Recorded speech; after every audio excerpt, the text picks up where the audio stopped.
राधे राधे दोस्तों, आप सभी कैसे हैं?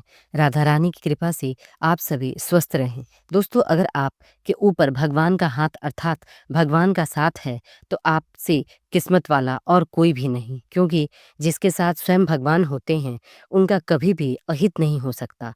भगवान आपको सदा सत्कर्म करने की प्रेरणा देते हैं, इसलिए सदा प्रभु भक्ति करें। दोस्तों, क्या आपको पता है हम सभी के महादेव, देवों के देव महादेव कि एक ऐसी भी संतान है जो राक्षस थी अर्थात राक्षस थी।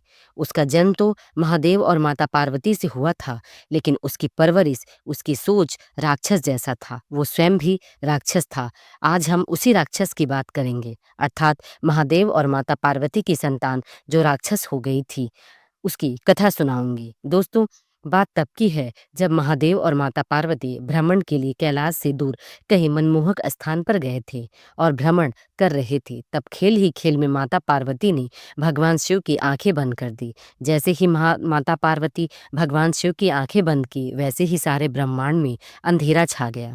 तब भगवान शिव ने अपनी तीसरी आंखें खोली ताकि ब्रह्मांड का अंधेरा दूर हो सके। लेकिन जब भगवान शिव ने अपनी तीसरी आंख खोली, तब उस तीसरी आंख की गर्मी से माता पार्वती न सह सकी और उनके शरीर से पसीने की बूंद जा गिरी, जिसे महादेव और माता पार्वती के पुत्र का जन्म हुआ। दोस्तों, भगवान शिव की आंखें बंद थी, जिससे पूरे संसार में अंधेरा छा गया था।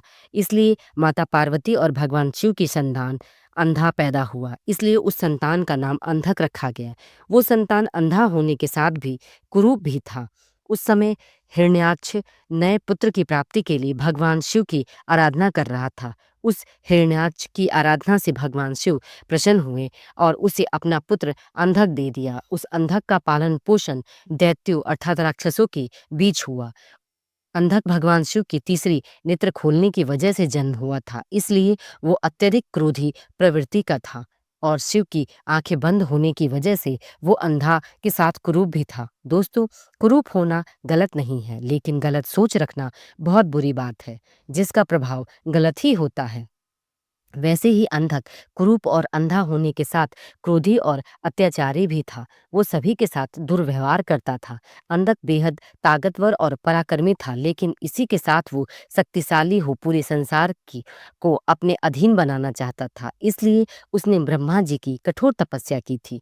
काफी वर्षों तक तपस्या करता रहा, तब जाकर ब्रह्मा जी प्रसन्न हुए और अंधक की तपस्या का वरदान देने पहुंचे। तब अंधक ने कहा कि मैं अमर हो जाऊं और मुझे कोई इस संसार में हरा न सके। तब ब्रह्मा जी ने कहा, अमरता का वरदान नहीं दे सकता, उसके अलावा कुछ भी मांग लो।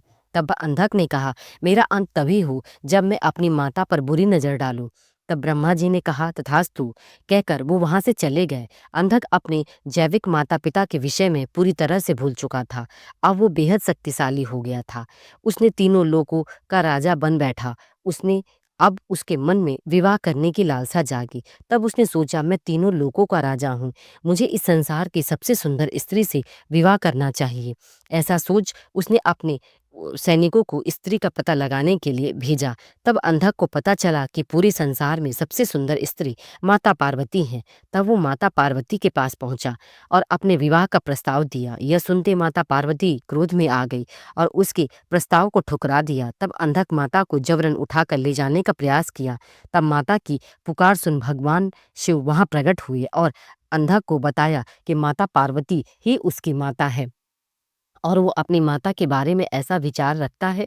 भगवान शिव क्रोध में आ गए और अंधक का वध कर दिया। दोस्तों, अंधक बहुत बुरा था, वो किसी भी स्त्री का सम्मान नहीं करता था, इसलिए उसका वध होना निश्चित था। दोस्तों, हमारे कर्म ही हमारा भविष्य तय करते हैं, इसलिए हमेशा अपना कर्म सही रखें ताकि हमारे भविष्य सही रहे। बुरे कर्मों का फल बुरा ही होता है। दोस्तों, आपको मेरी यह कहानी कैसी लगी? अगर अच्छी लगी हो तो प्लीज़ मेरे चैनल को लाइक, शेयर और सब्सक्राइब करें। प्रेम से बोलिए राधे राधे।